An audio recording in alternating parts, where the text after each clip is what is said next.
ఇళ్ళది మాకు క్లారిటీ ఇవ్వండి. నేను ప్రజల పక్షాన్ని అడుగుతున్నా.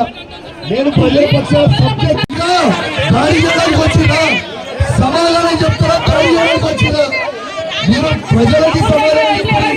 ప్రజలకి సమాధానం చెప్పండి. ఏం చేస్తారో ప్రజలకు చెప్పండి. ఈ దాడి చేస్తే భయపడతారు వాళ్ళ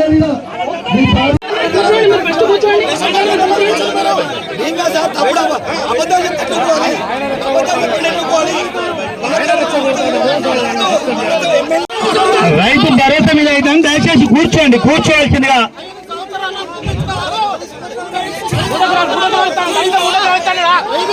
కూర్చోండి దయచేసి కూర్చోండి.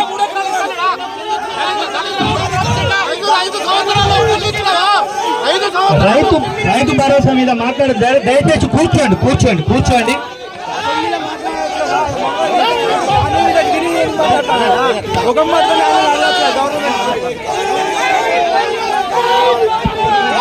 బాబు మీరు